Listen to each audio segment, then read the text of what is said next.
কি খবৰ? আশা কৰোঁ সকলো ভালে কুশলে আছে আৰু আপোনালোকৰ আশীৰ্বাদত ময়ো বাৰু ভালে ভালে আছোঁ।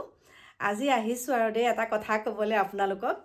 আৰু কথাটো বাৰু হাঁহি হাঁহিয়ে ক'ব লাগিব আৰু আপোনালোকক কৈছিলোঁ আজিকালি বেলেগ ভিডিঅ' দিবলৈ মনেই নাযায়। তথাপিতো তাৰ ভিতৰতে আৰু কিছুমান ঘৰুৱাহী ভিডিঅ' আপোনালোকৰ মাজলৈ মই দি আছোঁ।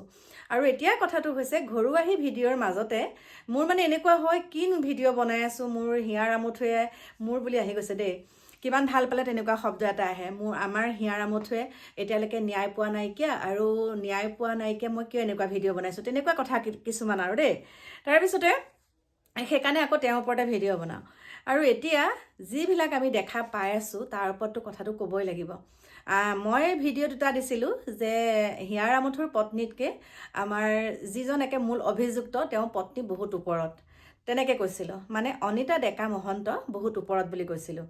এতিয়া চাওক, একাংশ সাংবাদিক, আমি সন্মান কৰোঁ তেওঁলোকক, কিন্তু একাংশ সাংবাদিকৰ কিছুমান কথা বতৰা মোৰ একেবাৰে হজম হোৱা নাইকিয়া। সিদিনা বাক্সা জেলৰ পৰা যেতিয়া অনিতা ডেকা মহন্ত ওলাই আহিছিলে তেতিয়া আমাৰ একাংশ সাংবাদিকে সুধিছিলে, বাইদেউ আপুনি বোলে, মোৰ হাঁহি উঠিছে, এনেকুৱা নহয়, বাইদেউ আপুনি বোলে জুবিন দাই ন্যায় মানে ন্যায় পোৱাটো বিচাৰে নে, এনেকৈ কৈছে।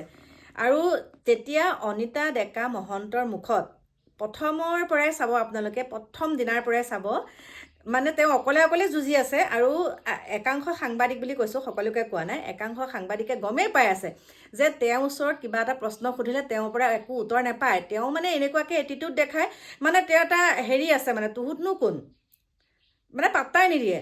আৰু সেইদিনা একে শেষৰ দিনা আৰু বাক্সা জেলৰ পৰা আহিছে আৰু এনেকুৱা মোচনত আহিছে, আমাৰ একাংশ সাংবাদিক এজনে গৈ পেলাই তাক সুধিলেগৈ, কৈছেগৈ, বাইদেউ আপুনি বাৰু জুবিন দাই ন্যায় পোৱাটো বিচাৰেনে?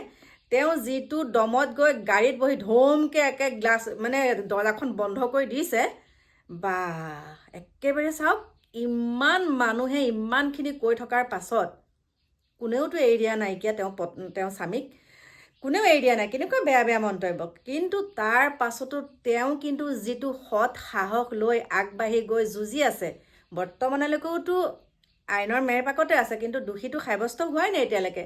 আমাৰ সকলোৰে চকুত তেওঁ দোষী, কিন্তু আইনৰ দৃষ্টিত তেওঁ এই মুহূৰ্তলৈকে দোষী সাব্যস্ত হোৱা নাই, দিন আছে সেইখিনি হ'বলৈ। কিন্তু তেওঁ অকলে যিটো যুঁজিছে, সেই যুঁজটোতকৈ আমাৰ হিয়াৰ আমঠুৰ পত্নী একেবাৰে কম। আৰু একাংশ এতিয়া কি ক'ব, এনেকুৱা হৈছে, মানসিক চাপত, মানসিক হেৰিত ভুগি গৈছে, তেওঁক এনেকৈ কৰে, তেওঁক তেনেকৈ কৰে। আচলতে যিটো সঁচা কথা সেইটোতো ক'বই লাগিব। আৰু প্ৰথমৰ পৰা স্থিতিটোতো দেখা পাই আছোঁ, সেইকাৰণে মই ভিডিঅ'টোৰ মাধ্যমেৰে কৈছোঁ, একাংশ আমিও বাৰু আমাৰ হাজবেণ্ডৰ লগত কাজিয়া পেচালটো থাকিবই ন, অভিমান থাকিবই, কিন্তু সেইখিনিকে যে অভিমানটো বা কাজিয়া পেচালখন যাতে বেছি ডাঙৰ নহয়, সদায় দুইজনে ইজনে সিজনক ছাপোৰ্ট কৰিব লাগিব, হয়নে নহয়, দুইজনে কৰিব লাগিব। আৰু সেইখিনি কথা আমাৰ কিন্তু মহন্তৰ পত্নীৰ পৰা শিকিব লগা আছে, যে বিপদৰ সময়ত মানুহজনকো যাতে এৰি দিব নালাগে, কেনেকৈ কি কৰি ৰাখিব লাগে, আমাৰ মহন্তৰ পত্নীৰ পৰা সেইখিনি শিকিব লগা আছে। মই তেনেকৈহে ভিডিঅ'টো বনাইছিলোঁ। আৰু একাংশই তাতে কৈছে, মই বোলে মোৰ বোলে একে বেষ্ট ফ্ৰেণ্ড কৰি লৈছোঁ, মই বোলে আমুক কৰি লৈছোঁ, মই বোলে লগ পাইছোঁ। হয়, লগ পাইছোঁ নহয়। এই যে মই বাক্সা জেলত গৈছিলোঁ, তেতিয়াই মই অনিতা ডেকা মহন্তক লগ পাইছিলোঁ বুলি ভাবিছে নেকি? আচলতে কেতিয়াও লগ পোৱা নাই, কিন্তু যিটো সঁচা সেইটোকে কৈছোঁ আপোনালোকক। একাংশ এনেই মোৰ পিছত লাগি থাকে, সঁচা কথাটোতো কমেই। পত্নীৰ তুলনাত তেওঁ বহুত ওপৰত, যিখিনি তেওঁ নিজেই কৰি আছে, কাকো কেয়াৰ কৰা নাইকিয়া, কাৰো সহায় লোৱা, মানে সহায় এতিয়াহে লৈছে, তেওঁতো প্ৰথমৰ পৰাই মই দেখাই পাইছোঁ তাইৰ লগত কিমানখিনি হৈ থকাৰ পাছত তেওঁ চাহটোৰ দৰে আছে। গতিকে সেইখিনিকে ক'লোঁ, সঁচা কথাত মাত মাতিমেই আৰু সঁচা কথাটো কমেই। আৰু প্ৰথমৰ পৰা আমাৰ হিয়াৰ আমঠুৰ পত্নীৰ যিখিনি যিখিনি কাণ্ড কাৰখানা দেখি আছোঁ, তাৰ তুলনাত তেওঁ সঁচাকৈ বহুত ওপৰত দেই, আৰু বিশেষ একো নকওঁ। আৰু এইফালে একদম ভিডিঅ'টো সামৰোঁ বুলি ভাবিছিলোঁ, কিন্তু মোৰ বাহিৰত আহি একদম আমাৰ এওঁ ছাৰপ্ৰাইজ দি দিলে আৰু দেই, একেবাৰে নাচি ভিডিঅ' বনাইছোঁ। এওঁ এতিয়া কি আনিলা কিয় এইখিনি ৰৌ মাছ, আলু, পিঁয়াজ, মিঠাতেল, চাউলো একে এক্সট্ৰা চাউল, বেঙেনা, আৰু কি কৰিম গম পাইছে নাই, চিলিণ্ডাৰ আনিলে ইয়ালৈ। চিলিণ্ডাৰ লৈ আহিছে ইয়াতে। এতিয়া আমাৰ ভাত বনাব বোলে। আৰু এয়া কলথোক দেখিছেনে কি সুন্দৰকৈ পকিছে। এইফালে পাছফালৰ দৰ্জাখন খুলি দিছোঁ দেই, এয়া হৈছে আমাৰ পাছফালৰ পৰিৱেশটো।